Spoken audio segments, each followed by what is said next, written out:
All right, let's get right into it. Today, we're looking at a really simple but kind of powerful idea. It's designed to fix one of the most frustrating things we all have to do in the modern world: apply for a job online. You know this feeling, right? If you've ever looked for a job, you've been there. The endless forms, typing the same thing over and over. You spend all this time carefully filling out every single box, and then what's the very last step? Please attach your resume. The one that has, you guessed it, the exact same information you just typed. It is maddening, and it feels like such a huge waste of time. But just how big of a problem is this really? Get this, globally, this one soul-crushing task wastes an estimated 400 million hours of our time every single year. Let me put that in perspective for you. That is the same as the entire annual work output of over 200,000 people. Just gone. This isn't a small inconvenience, folks. It's a massive, systemic black hole for human potential. So let's really break this down, because this frustration we all share, it's not a personal failing. It's actually a symptom of a much bigger issue with the very systems we've built to connect people with jobs.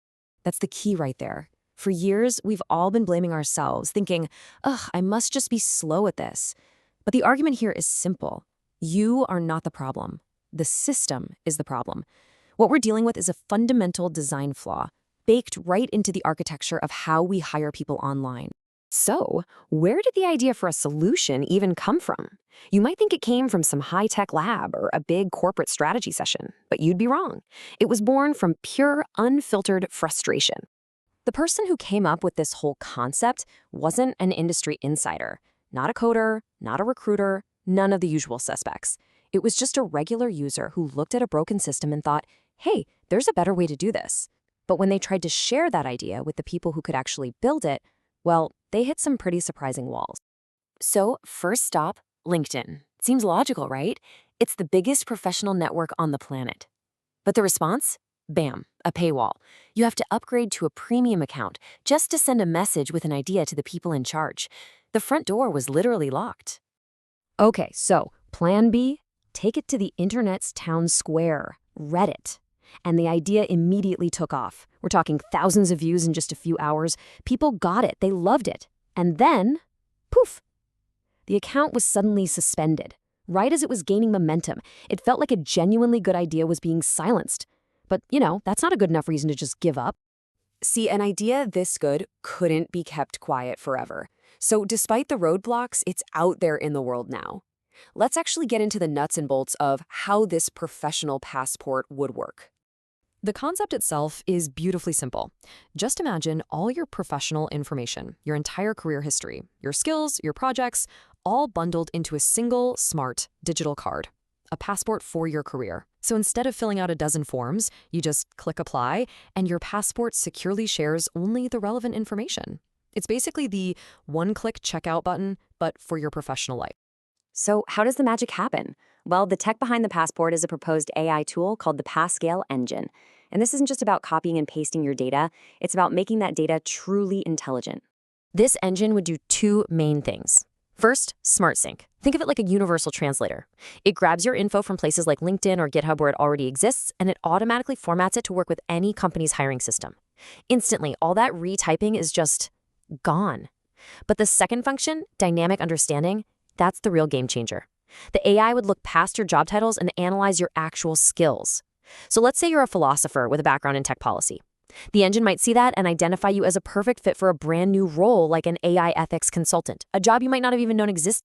I mean, the contrast is just night and day. We'd go from tedious, manual data entry to a simple one-click apply.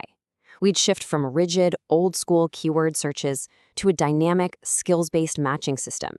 And most importantly, we would turn hundreds of millions of wasted hours into time that could be used for, well, literally anything else. Now, this isn't just some nice idea for the distant future. There are actually some powerful forces at work right now that create a real sense of urgency around this. The source material points to two major players who are perfectly positioned to build this: LinkedIn and its parent company, Microsoft. It just makes perfect sense.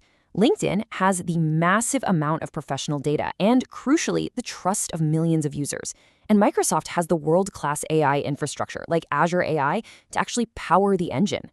The pieces are already on the chessboard. But here's the kicker. there's a ticking clock. The European Union's new AI Act is coming, and it's going to enforce very strict rules on fairness and transparency in automated hiring. This is a big deal. It means companies using these old, clunky systems will be forced to upgrade or risk getting shut out of the huge European market. This regulation creates a massive, time-sensitive window of opportunity, about 18 months, for a new, better standard to take over. And all of this leads to one final, really crucial point: the motivation for sharing this idea in the first place. It's a huge departure from the typical build it, guard it, profit from it startup model. This isn't about promoting a company or selling you a product. The idea was put out there, freely, with one single goal: for someone with the resources, a company like LinkedIn or Microsoft, to just build it and solve this universal problem for everyone. And to make sure the idea stayed in the public domain, the whole vision was officially published under its project name, Pascal. See, publishing it openly is about sparking a revolution in hiring, not profiting from one. It's an open invitation for one of the industry giants to step up and be a hero. And that brings us right back to where we started. 400 million hours. That's the prize. This is about so much more than just convenience. It's about reclaiming a staggering amount of human time and potential. So the question we're left with is this: what new businesses could be built? What skills could be learned? What amazing new things could be created if we simply gave people all that time back?